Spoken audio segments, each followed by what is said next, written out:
दुनिया ये नजर आती है। बोल तुम्हारे कितने प्यारे, मस्ती रूहानी में रंग गए सारे, मस्ती रूहानी में रंग गए सारे। लगे पंख आज कितने उमंग है जैसे, हमें लगता है कि रहे, हमें लगता है कि रहे हम संग सदा जैसे, प्रभु तेरे रंग में।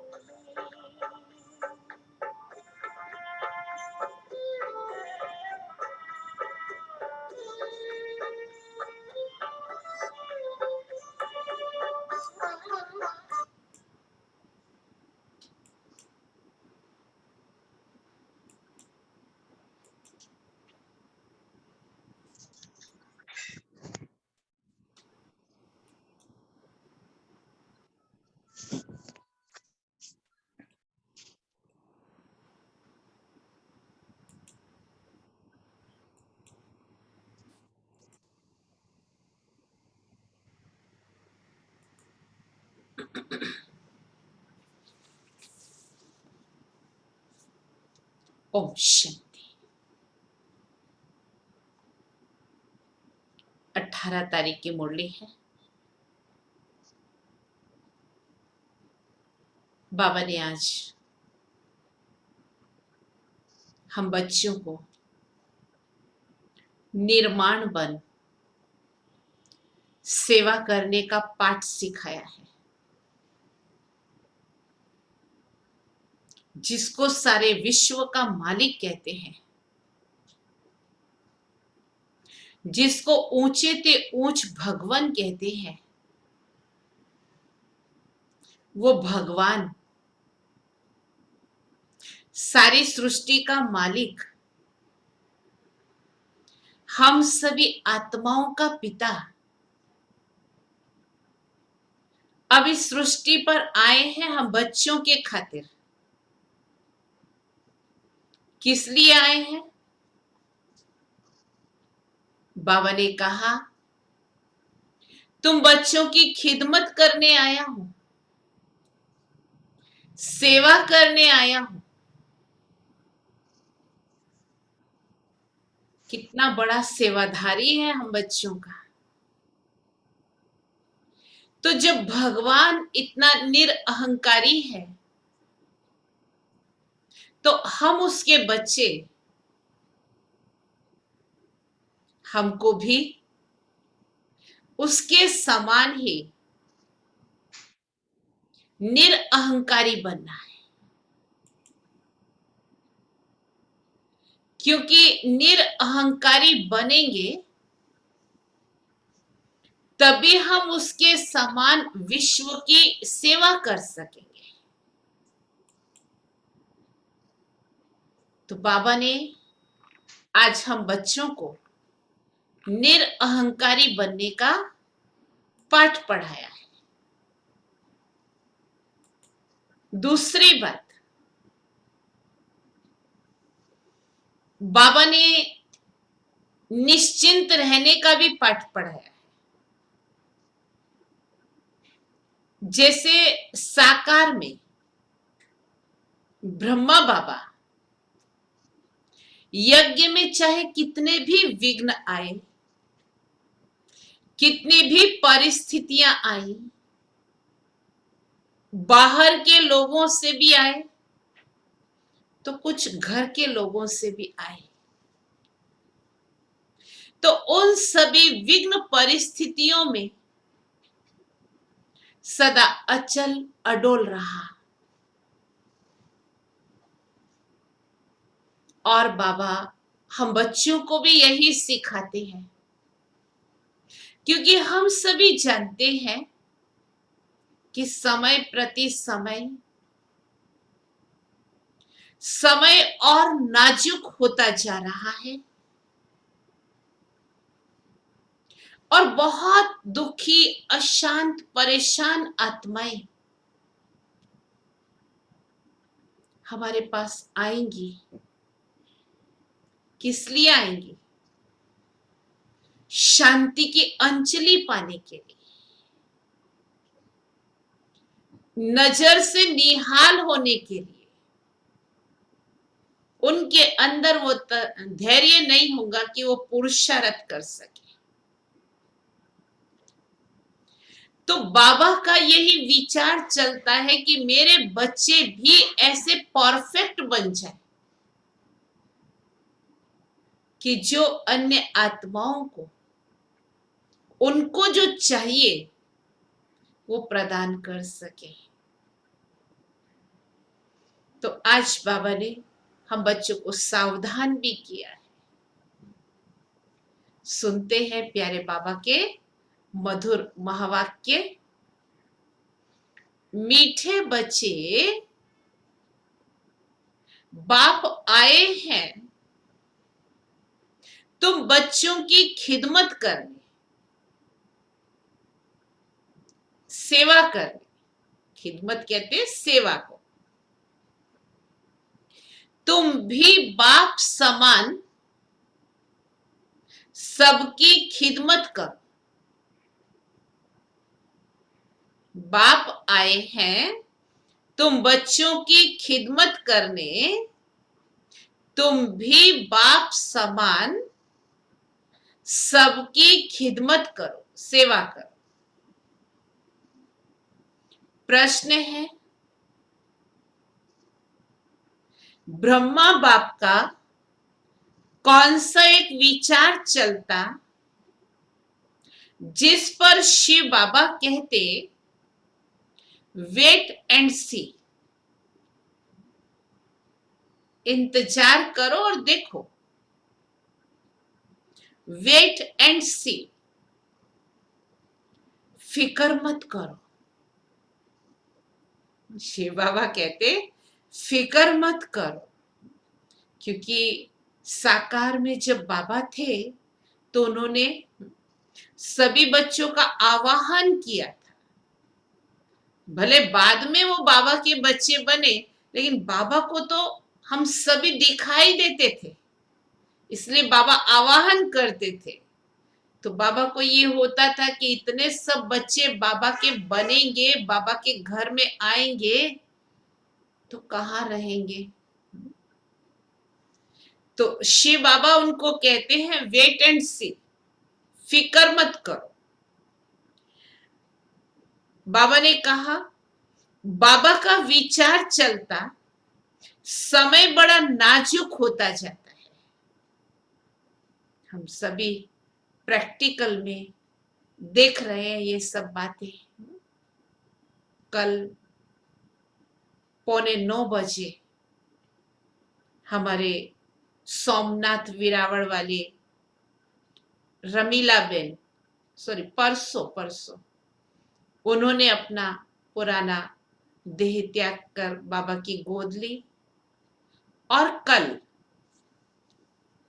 हमारे बारडोली वाले मंजू बेन, जो बहुत पुराने बाबा की सिकी लदी बच्ची, त्याग तपस्या की मूर्त, उनके युगल पांडव भवन में सब्जी विभाग में सेवा देते रहे हैं। और मंजू बहन भी पिछले 40 वर्षों से बाबा के यज्ञ में समर्पित थी। पिछले 4-5 साल से उनको कैंसर था, लेकिन बहुत मनोबल मजबूत था उनका। हमारे बीच बीच में कई बार फोन में बात होती थी, हालचाल पूछते रहते थे। लेकिन कुछ समय से तबीयत ज्यादा बिगड़ी, ब्लड कैंसर हो गया था और 3 दिन पहले ही डॉक्टरों ने भी जवाब दे दिया था। तो कल मंजू बहन ने भी अपना पुराना शरीर छोड़ बाप दादा की गोद ली है। तो बहुत सारे हमारे ब्राह्मण परिवार में से हमारी समर्पित भाई बहनें एडवांस पार्टी में जल्दी जल्दी जा रहे हैं। और दुनिया का वातावरण तो हम सभी देख ही रहे हैं। तो इसलिए बाबा कहते समय बड़ा नाजुक होता जाता है, कब किसका नंबर आ जाए ये कह नहीं सकते। हम ये गर्व नहीं कर सकते हमको कुछ नहीं होगा, कुछ भी कभी भी हो सकता है। बाबा ने हम बच्चों को एवर रेडी रहने के लिए कहा है, लापरवाह होने के लिए नहीं कहा। हाँ, चिंता नहीं करनी है, मुझे कुछ हो जाए तो, मुझे कुछ हो जाए तो नहीं, वो चिंता नहीं करनी है, परंतु एवर रेडी जरूर रहना है। तो बाबा ने कहा समय बड़ा नाजुक होता जाता, बच्चों को अविनाशी ज्ञान रतन लेने बाप के पास आना ही है। बच्चों को अविनाशी ज्ञान रतन लेने बाप के पास आना ही है। इतने ढेर बच्चे कहाँ आकर रहेंगे? बाबा को ये चिंतन चलता कि इतने ढेर बच्चे कहाँ आकर रहेंगे, इतने मकान बनाने पड़ेंगे। करवा दिया ना बाबा ने, एक पांडव भवन से योग भवन बना, राजयोग भवन बना, ज्ञान विज्ञान भवन बना, ओम शांति भवन बना, सुखधाम बना, ओम निवास बना और ज्ञान सरोवर बना। फिर ऊपर का काम पूरा हो गया तो नीचे भी उतर आए। शांति वन बना और शांति वन में भी देखो अभी मनमोहिनी पार्क बना, आनंद भवन बना और अभी नदी के पास जो बना वो तो कितना विशाल बना है। परंतु अभी क्या हुआ, अभी रोक हो गई, किसी को भी मधुबन में नहीं जाना है। तो बाबा ने कहा कितने मकान बनाने पड़ेंगे, ब्रह्मा बाबा को चिंतन चलता। तो शिव बाबा कहते वेट एंड सी, कराने वाला तो बैठा है ना। कल्प पहले जैसे आकर रहे थे वैसे ही रहेंगे, तुम फिक्र मत करो। कल्प पहले जैसे आकर रहे थे वैसे ही रहेंगे। बाबा ने कहा तुम फिक्र मत करो, तुम सिर्फ पढ़ते रहो। मन मना भव, कितना निश्चिंत करता है बाबा, मन मना भव। तुम कर्मातीत बनने का पुरुषार्थ करते रहो। हमें क्या करना है बाकी तो बाबा देख लेगा, सिर्फ कर्मातीत बनने का पुरुषार्थ करना है। गीत है, तुम्हें पाके हमने जहां पा लिया है, जमी तो जमी आसमां पा लिया है। ओम शांति। बाप भी कहते हैं बच्चे ओम शांति, और क्या कहेंगे, बच्चों को कहते हैं बच्चे ओम शांति तत्व। हे बच्चों, तुम भी शांत स्वरूप हो, तुम भी मास्टर पतित पावन हो। कितना बड़ा टाइटल मिल गया, ऐसे और कोई कह ना सके। कहा जाता है जैसे काग वैसे बच्चे, कौवे का बच्चा कौवे जैसा होगा, मनुष्य का बच्चा मनुष्य जैसा होगा, और हम परमात्मा के बच्चे कैसे, परमात्मा के गुणों वाले, उनके जैसे। तुम बच्चे भी जानते हो जैसे बाबा वैसे हम। तो बाप कहते हैं मैं ज्ञान का सागर हूं। तुम बच्चे भी समझेंगे हम मास्टर ज्ञान सागर हैं।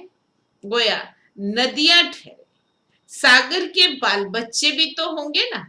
बड़ी बड़ी नदियां भी हैं, बड़े बड़े तालाब, बड़े बड़े सरोवर भी हैं। वो है जड़, तुम हो चैतन्य, सागर से निकले हुए हैं। कई बच्चे भी इन बातों को समझते नहीं हैं, क्योंकि पढ़ी लिखी तो बच्चियां हैं नहीं। बाबा ने एक बार पूछा था चीनी कैसे बनती है, गुड़ कैसे बनता है, तो बोला लाल गन्ने गन्ने से गुड़ बनता है, सफेद गन्ने से चीनी बनती है। बेचारी पढ़ी हुई तो है नहीं, अब तुमको कितनी बड़ी बातें समझाते हैं। पानी के सागर से पानी की ही नदियां निकलती हैं। मनुष्य बहुत बढ़ते जाते हैं तो पानी भी बहुत चाहिए। कितने कैनाल्स आदि बनाते रहते हैं। तो तुम बच्चों को उठते बैठते चलते फिरते यही ख्याल रखना है कि हम इस पतित दुनिया को पावन बनाते हैं। गीत में भी कहते हैं, बाबा हम आपसे विश्व की बादशाही का वर्षा लेते हैं, ये हमसे कोई छीन नहीं सकेगा। 21 जन्म ये राजाई कायम रहेगी। बेहद का बाप आकर बेहद का राज्य देते हैं, राज्य भाग्य चलाने के लायक बनाते हैं, पवित्र बनाते हैं, बुलाते भी हैं, हे पतित पावन आओ। ये कोई कृष्ण को नहीं बुलाते हैं, निराकार भगवान को बुलाते हैं। जब कहते हे पतित पावन तो कृष्ण बुद्धि में याद नहीं आता है, परमात्मा याद आता है। तो बाप आकर हर एक बात समझाते हैं। अभी तुम बच्चे सन्मुख बैठे हो, ये कोई साधु संत नहीं है, हमारा बाप है। तुम जानते हो निराकार शिव बाबा इस ब्रह्मा तन में प्रवेश होकर हमको पढ़ाते हैं। गायन भी है, परम पिता परमात्मा ब्रह्मा तन द्वारा आदि सनातन देवी देवता धर्म की स्थापना करते हैं। विनाश स्थापना के बाद ही हुआ। इससे सिद्ध है कि पुरानी दुनिया में आते हैं। ब्रह्मा द्वारा स्थापना नई दुनिया की, शंकर द्वारा अनेक धर्मों का विनाश कराते हैं। सतयुग में एक धर्म था, अभी तो अनेक धर्म है। एक धर्म वाले देवी देवताओं की निशानी चक्र आदि है। इन लक्ष्मी नारायण को कहते ही हैं विश्व का मालिक, स्वर्ग का मालिक, सो विश्व का मालिक। यह बातें अभी तुम बच्चों की बुद्धि में बैठी हैं। तो बाप कहते हैं बच्चे मनमना भव। ये बच्चों को घड़ी घड़ी सावधानी मिलती है। बाप को और वर्षे को याद करो, ये भूलो मत। और पॉइंट्स भूल जाती हैं, ये तो मुख्य है ना। बाप ही पतित पावन है, ये युक्ति बताते हैं पावन होने की। बाप कहते हैं तुम सतो प्रधान थे, अब तमो प्रधान पतित बन गए हो। 84 जन्म पूरे लिए हैं, अब तुमको फिर सतो प्रधान बनना है। सतो प्रधान बनो तभी तुम चल सकेंगे पवित्र दुनिया में। निराकारी दुनिया भी पवित्र है, साकारी दुनिया भी पवित्र है। सतयुग के लिए कहा साकारी दुनिया, अपवित्र पतित दुनिया यह है। आत्मा भी तमो प्रधान तो शरीर भी तमो प्रधान। वर्तमान समय ये तो सृष्टि का नाटक है, इसमें ब्रह्मांड और सूक्ष्म वतन भी आ जाता है। सृष्टि का चक्र यहाँ फिरता है, सत्युग त्रेता यहाँ होता है। ये कोई सूक्ष्म वतन व मूल वतन में नहीं होते हैं। सत्युग त्रेता द्वापर कलयुग सूक्ष्म वतन व मूल वतन में नहीं होते हैं, ये यहाँ ही है। इनको मनुष्य सृष्टि कहा जाता है। वह है आत्माओं की निराकारी दुनिया, वह है ब्रह्मा विष्णु शंकर की आकारी दुनिया। ये है फिर साकारी सृष्टि। कितनी बड़ी है, 3 लोक का ज्ञान दे दिया ना बाबा ने। सतयुग में कितनी छोटी सृष्टि होती है, वहां है ही एक धर्म। बाकी मनुष्य जो कहते हैं कि वहां भी दैत्य थे, ये सब झूठ है। सत्युग त्रेता में कोई असुर नहीं होते हैं। तुम बच्चे समझते हो कि नई दुनिया की स्थापना, पुरानी दुनिया का विनाश गाया हुआ है, सबका विनाश होगा और सत्युग हेवन की स्थापना होगी।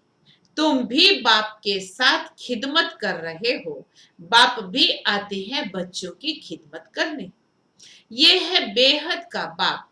देखते हैं हमारे बच्चे बहुत दुखी हैं तो जरूर तरस पड़ेगा ना।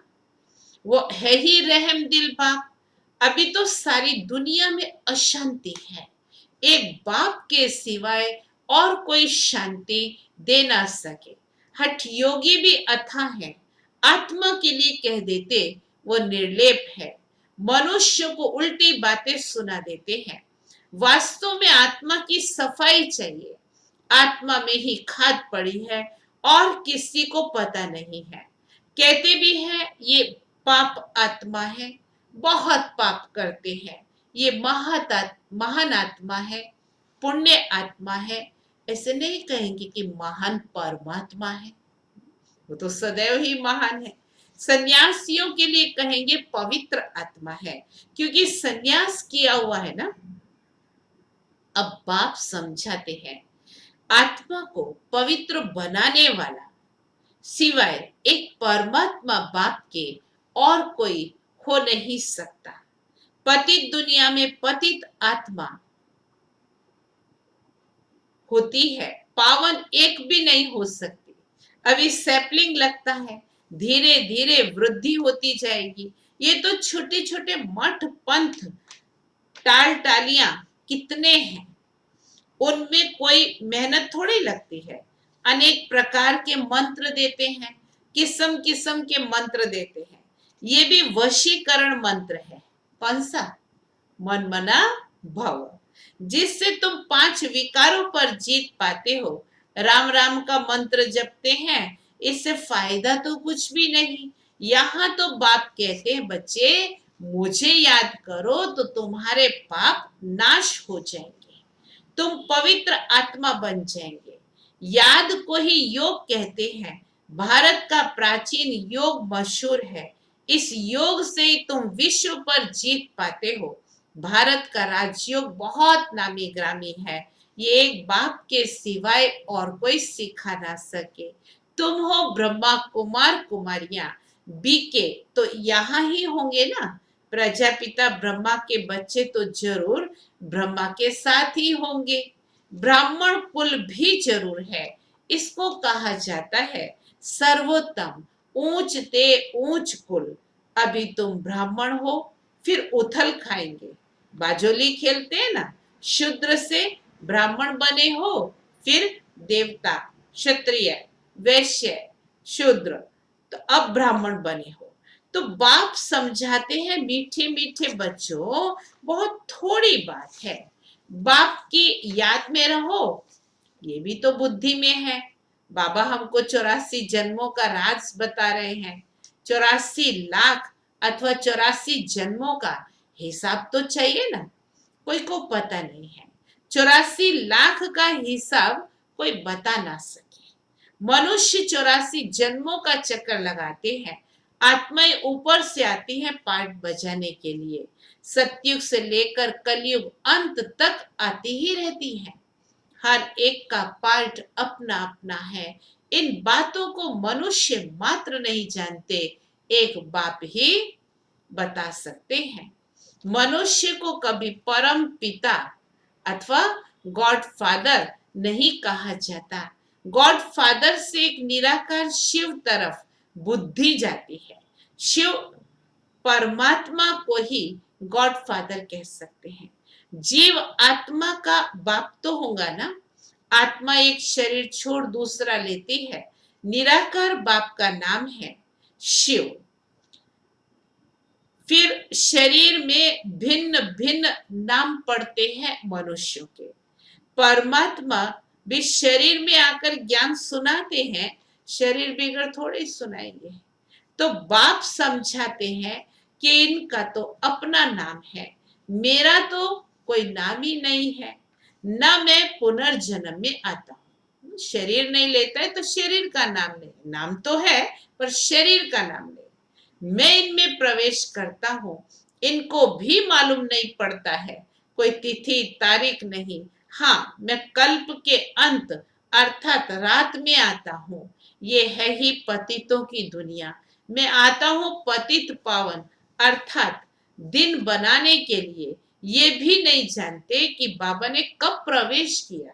हाँ, विनाश का साक्षात्कार किया, बहुत ध्यान में जाते थे। वो कोई तिथि तारीख वेला नहीं निकाल सकते। कृष्ण को भी पूजते हैं, उनका रात्रि को जन्म दिखाते हैं, किस समय कितने मिनट आदि सारा निकालते हैं। तो बाप कहते हैं मैं तो हूं ही निराकार। जैसे और मनुष्य जन्म लेते वैसे मेरा थोड़े होता है।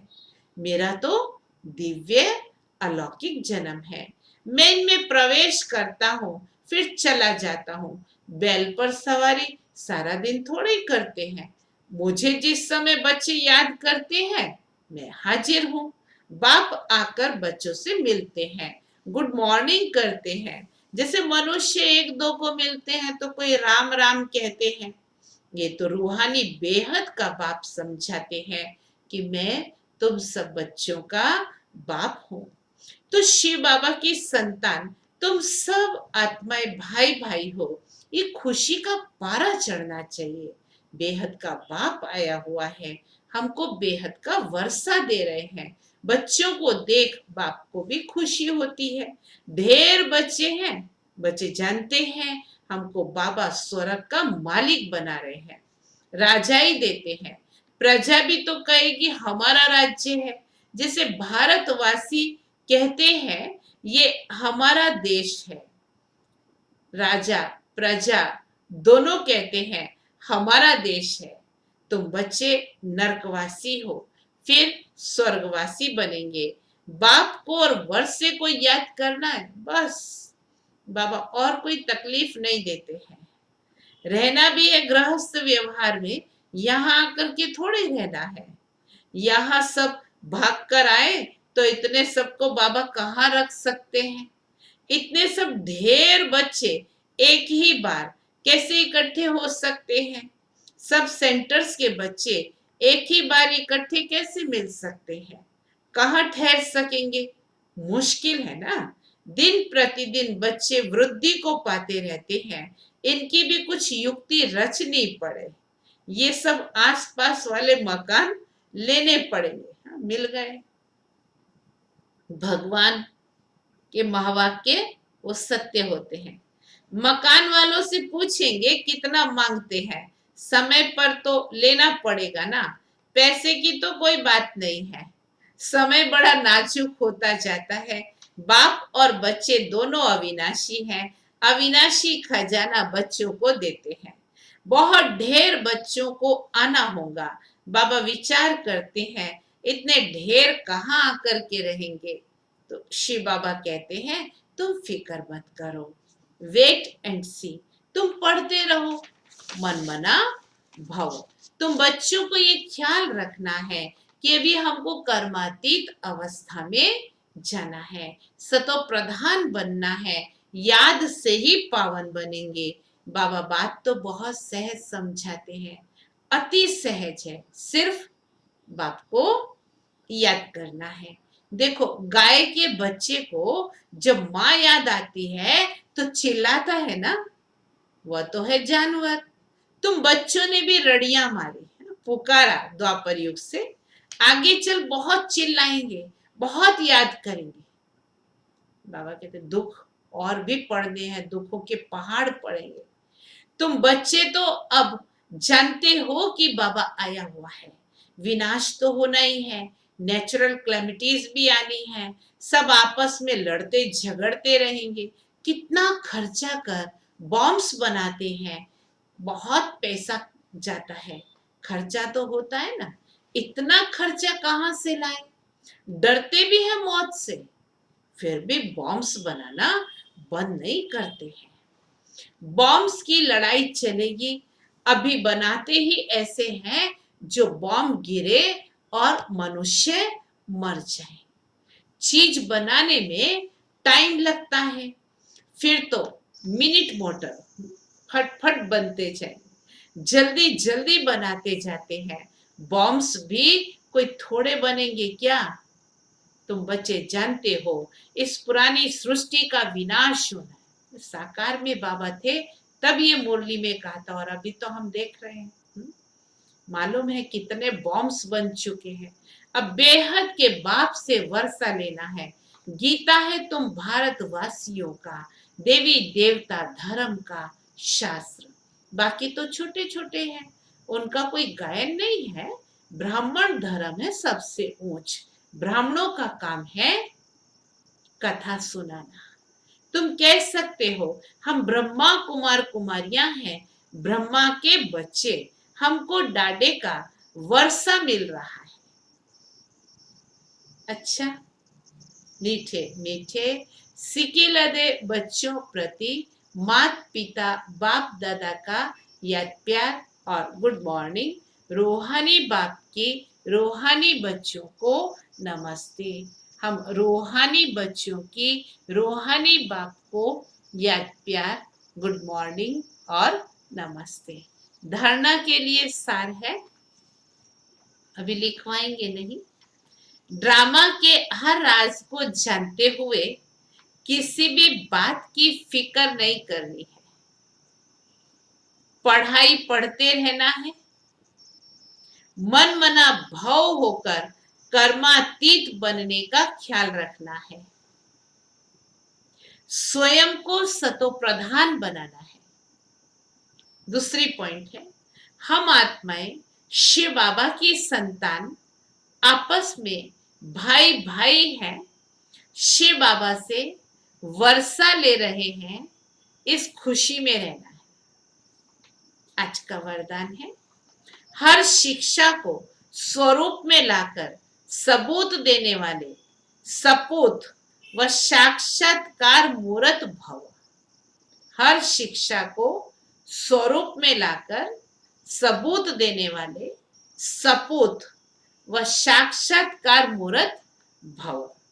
जो बच्चे शिक्षाओं को सिर्फ शिक्षा की रीति से बुद्धि में रखते, लेकिन उन्हें स्वरूप में लाते हैं, वह ज्ञान स्वरूप, प्रेम स्वरूप, आनंद स्वरूप स्थिति में स्थित रहते हैं। सिर्फ शिक्षा की रीति से ही बुद्धि में नहीं रखते, लेकिन उन्हें स्वरूप में लाते हैं, तो वो ज्ञान स्वरूप, प्रेम स्वरूप, आनंद स्वरूप स्थिति में रहते हैं। जो हर पॉइंट को स्वरूप में लाएंगे, वही पॉइंट रूप में स्थित हो सकेंगे। पॉइंट का मनन अथवा वर्णन करना सहज है, लेकिन स्वरूप बन अन्य आत्माओं को भी स्वरूप का अनुभव कराना, यही है सबूत देना, अर्थात सपूत व साक्षात्कार मूर्त बनना। स्लोगन, एकाग्रता की शक्ति बढ़ाओ तो मन बुद्धि का भटकना बंद हो जाएगा। एकाग्रता की शक्ति बढ़ाओ तो मन बुद्धि का भटकना बंद हो जाएगा। मम्मा की विशेषता है, अनेक आत्माओं के संग में आते हुए सभी की बातों को सुनते हुए मम्मा हर बात से खुद न्यारी और प्यारी रही। कभी मम्मा की